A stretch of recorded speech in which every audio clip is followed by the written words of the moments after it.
যুবক ভাই, স্বপ্ন পুরা হবে না।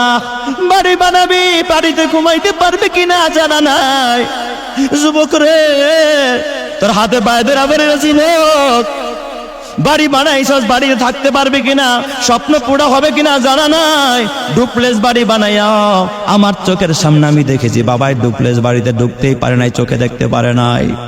গত 2 বছর আগে আমার এক প্রোগ্রাম ছিল সিলেটের বাবা, আমি বিমানে ওইটা সিলেটে গেছি, ওরা আমাকে রিসিভ করার জন্য বিমানবন্দরে আসছে। আমার সাথে যেই লোকটা বারবার ফোনে যোগাযোগ, আমার রিসিভ করে বাসায় নিয়া আমি বললাম বসার ব্যবস্থা কোথায়? হুজুর জমজ হাফেজ সাহেবদের বাড়িতে। কাদের বাড়িতে? জমজ হাফেজ সাহেব। আমি কই কি রে, এটা আবার কেমন কথা, হাফেজ সাহেব আবার জমজ কেমনে হয়? হুজুর আপন 2 ভাই, জমজ ভাই, দুজনই কোরআনের হাফেজ। সুবহানাল্লাহ। এই জমজ ভাইদের বাসায় আমার নাস্তার ব্যবস্থা, আমার রেস্টের ব্যবস্থা। তো আমার গাড়ি দিয়ে ওরা নিয়ে গেছে, গেটের কাছে গিয়ে দেখি ভিতরে একটা ডুপ্লেস বাড়ি, চতুর্দিক দিয়ে ঘেরাও করা, সিকিউরিটি গার্ড দাঁড়ানো। আমি বললাম এটা কাদের বাড়ি? এটা কোনো এমপির বাড়ি নি। কয় না হুজুর, এটাই জমজ হাফেজ সাহেবদের বাড়ি। সুবহানাল্লাহ জোরে কোন সবাই। সিলেটকে বলা হয় বাংলাদেশের লন্ডন। এত ভিআইপি ডুপ্লেস বাড়ি, আমি ভিতরে গেছি। এখন আমার জন্য নাস্তার ব্যবস্থা। তো ওরা 2 ভাই জমজ 2 হাফেজ সাহেব নাস্তা আনে, কিন্তু চেহারা বুঝার মতো কায়দা নাই কে কোনটা, একেবারে হুবহু একই চেহারা।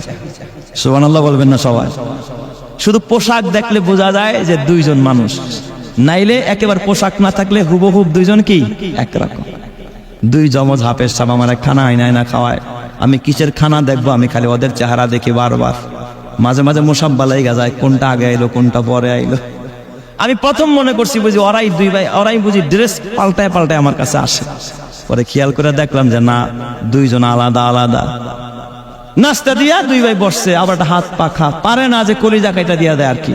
নাস্তা খাচ্ছি আর একটু খোঁজ খবর নিচ্ছি। বাবা তুমি কি করো? হুজুর আমরা 2 ভাই কোরআনের হাফেজ, আমরা জমজ ভাই, কোরআন শরীফ শেষ করে হেফজ শেষ করে আমি কিতাবখানায় পড়ি আর কি। আমি বললাম বাবা এত সুন্দর বাড়ি করছো মাশাআল্লাহ, তোমার বাবাই কি করে? এই প্রশ্নটা আমার কেন যেন জবান দিয়ে আইসা গেছে। আমি বললাম ও হাফেজ সাহেব, তোমার বাবা কি করে? এই কথাটা বলার সঙ্গে সঙ্গে দেখি ওরা 2 ভাই হাউমাউ করে বাচ্চাদের মতো কেঁদে দিয়েছে। আমি কই ব্যাপারটা কি? হঠাৎ করে প্রশ্ন করলাম বাবা কি করে? কান্নার তো কিছু বললাম না, কাঁদতেছো কেন বলো হাফেজ সাহেব? ওরা 2 ভাই হাউমাউ করে কান্দে। আমার ডাক দিয়া ওস্তাদ কি বলবো দুঃখের কথা, বাবার কথা মনে পড়লে আর কলিজায় পানি থাকে না। আমি বললাম কেন রে বাবা? ও হাফেজ সাহেবরা আগে বলো তোমাদের 2 ভাইয়ের নাম কি? বড় ভাই কয় হুজুর আমার নাম রাখছে আমার বাবা, বড় শখ করে, আমার বাবাও একজন হাফেজে কোরআন, আমার বাবা বড় শখ করে আমার নাম রাখছে আবু বকর। আমার ছোট ভাইয়ের নাম রাখছে আমার বাবা বড় শখ করে ওমর। আবু বকর এবং ওমর 2 ভাই দুজন হাফেজে কোরআন। তোমার বাবাও হাফেজে কোরআন? হ্যাঁ আমার বাবাও হাফেজে কোরআন। হুজুর এই যে যেই মাদ্রাসার মাহফিল আপনি আসছেন, এই মাদ্রাসার প্রতিষ্ঠাতা আমার বাবা, এই মাদ্রাসাটা আমার বাবাই প্রতিষ্ঠা করছে। আমি বললাম তোমার তো খুশনসিব, বাবাও হাফেজ, তোমরা 2 ভাইও হাফেজ, বাবাই মাদ্রাসা প্রতিষ্ঠা করছে আর ওই মাদ্রাসার মাহফিল, এর থেকে আর সৌভাগ্য কার হয়, কপাল কার হয়? ছেলে 2টা হাউমাউ করে কাঁদে। কয় হুজুর সব ঠিক আছে, কিন্তু দিল তো শান্তি হয় না, দিল রে বুঝ দিতে পারি না। আমি বললাম আবু বকর কি হয়েছে বলো? কয় হুজুর আমার বাবা কোরআনের হাফেজ, আজ থেকে বাবা প্রায় 25-26 বছর আগে আমার বাবা কাতারে যায়। এই যা সম্পদ দেখেন, ডুপ্লেস বাড়ি দেখেন, আমার বাবা 25 বছরে মাত্র 10-11 বছর আগে একবার বাংলাদেশে আসছিল। হুজুর বিদেশ থেকে আমার বাবা লক্ষ লক্ষ কোটি কোটি টাকা পাঠাইছে, মাদ্রাসা বানাইছে, জায়গা নিয়েছে, ডুপ্লেস বাড়ি করাইছে লোক দিয়া।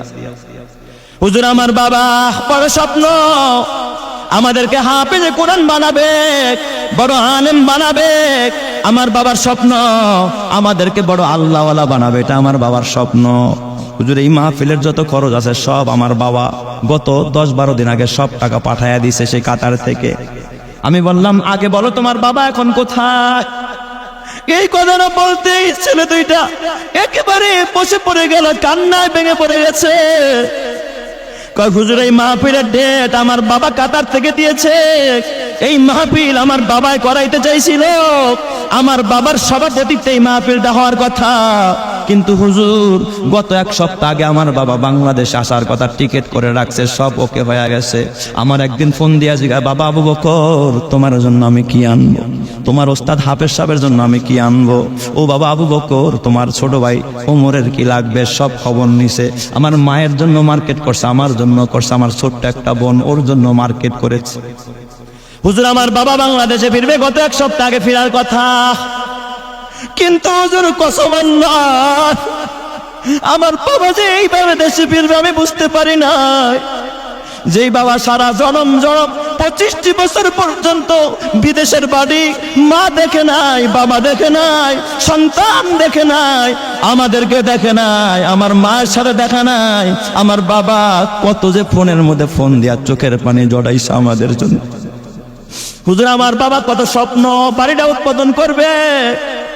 হুজুর আপনি প্রধান বক্তা, আমার বাবা বলেছে আপনারে দিয়া বাড়িটা উৎপাদন করাবে।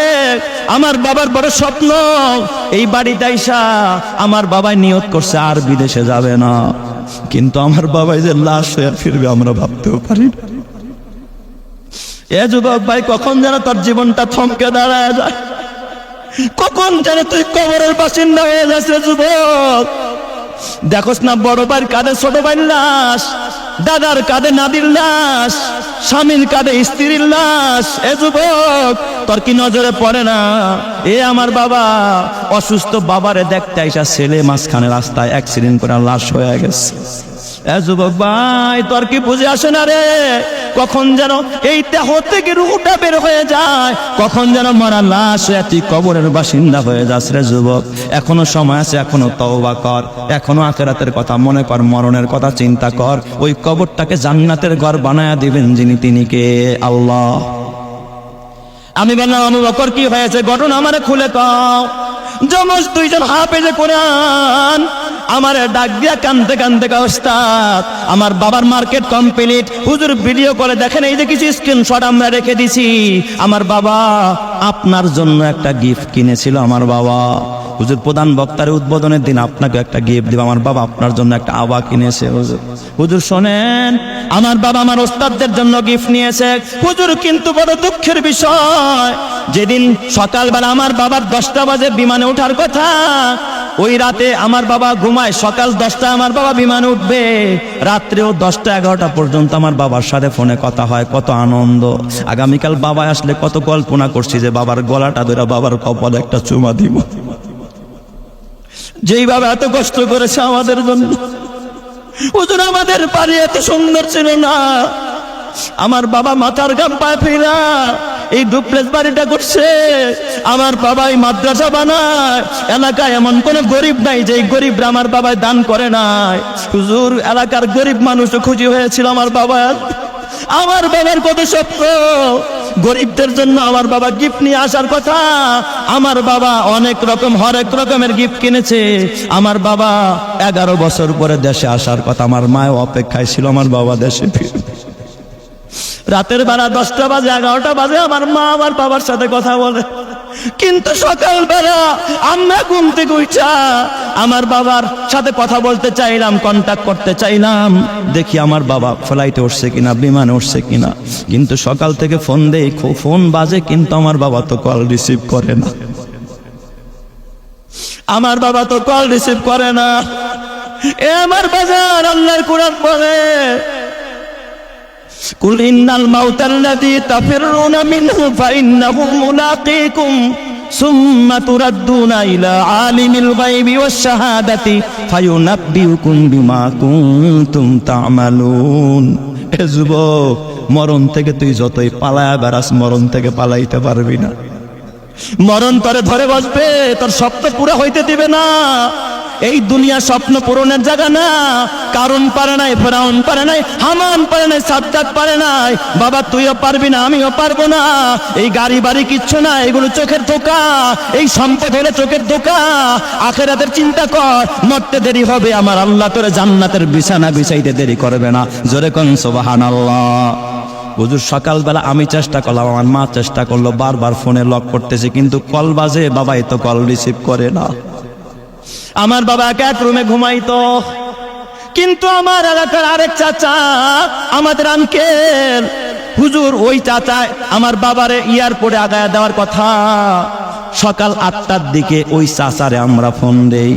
চাচারে ফোন দিয়া বললাম, আঙ্কেল আপনি কি বাবার কাছে গেছেন নাকি? কয় না, যাচ্ছি, আর কয়েক মিনিট লাগবে তোমার বাবার কাছে যাইতে। আমরা ফোন দিয়া বললাম, আঙ্কেল বাবারে অনেকবার কল দিতেছি, বাবাই তো ফোন রিসিভ করে না, বাবাই রাগ করলো নাকি? বাবা কি আমাদের সাথে অভিমান করলো কিনা? আঙ্কেল একটু দেখেন, বাবারে বুঝা বলেন বাবা রাগ করলো কিনা, বাবা কেন ফোন রিসিভ করে না? কয় হুজুর আমাদের আঙ্কেল কিছুক্ষণ পর দরজার সামনে গিয়া দেখে দরজা ভিতর থেকে লক করা, খোলার মতো কোনো কায়দা নাই। আঙ্কেল বলতেছে আমি বারবার নক করতেছি, ভিডিও কল আমাদেরকে দেখাচ্ছে, দরজা নক করে কিন্তু জানলা বন্ধ, দরজা বন্ধ, ভিতরে এসি চলে, দরজা খুলে না, ফোন বাজে, ফোন রিসিভ করে না। বাড়ি ডাইকা বলা হলো, দেখেন তো ঘরে কি হলো, ঘরের মানুষটা কেন দরজা খুলে না? তিনি পুলিশকে কল করলেন, পুলিশ আইসা দরজা খুলে দেখে আমার বাবা এই জায়গার মধ্যে টান টান হয়ে শুয়ে আছে। আমার বাবা ইন্তেকাল করেছে, আমার বাবা ইন্তেকাল করেছে, পাশেই তার গাঁটটিগুলো বাঁধা। দেশে আসবে, সন্তান দেখবে, বাবা দেখবে, মা দেখবে, বিবির কাছে আসবে। 25 বছরের সাধনা, ডুপ্লেস বাড়ি করলো, কিন্তু আমার বাবার তার বাড়ি দেখা হলো না। হুজুরের পরে 2 দিন পর আমার বাবার মরা দেহ বাংলাদেশে আসছে। হুজুরি মাদ্রাসার পাশে আমার বাবারে দাফন করেছে। এ যুবক ভাই, অপরা বাবা, খবরদার খবরদার, মরতে হবে, কবরে যাইতে হবে, কিন্তু কি নিয়ে কবরে রওনা করলা? তোমার বাড়ি কাজে আসবে না, গাড়ি কাজে আসবে না, নারী কাজে আসবে না, ব্যবসা কাজে আসবে না, আসবে আখেরাতের ব্যবসা। একটা মসজিদ বানায় কবরে যাও, মাদ্রাসা বানায় কবরে যাও, এখানে যত নেক আমল হবে সমস্ত আমলের সব আল্লাহ তোমার অ্যাকাউন্টে তোমার কবরে পৌঁছায়া দিবে কে? আর জোরে বলেন না কে? আল্লাহ। এ যুবক, আলেম ওলামা তোমার দুশমন না, মসজিদওয়ালারা তোমার দুশমন না। এই জন্য আল্লাহর কোরআন কয় মাংদাল্লাযী ইউকরিদুল্লাহ করদান হাসানা। কে আছো আমি আল্লাহর ঋণ দিব? আল্লাহ ঋণ চায়? আল্লাহ কি গরিব নাকি যে আল্লাহ ঋণ চায়? তার মানে তোমার টাকা মাদ্রাসায় দিলা মানে আল্লাহ হাতে নিয়ে নিল, আল্লাহর কাছে রাখলা, এটা ফিক্সড ডিপোজিট করে রাখলা। কিয়ামতের ময়দানে, হাসরের ময়দানে তোমার টাকা আল্লাহ তোমার হাতে দিয়া বলবে ইনতালিকু মাগফুরান লাকুম, বান্দা যা, এর বিনিময়ে আমি আল্লাহ তোরে জান্নাত দিয়া দিলাম।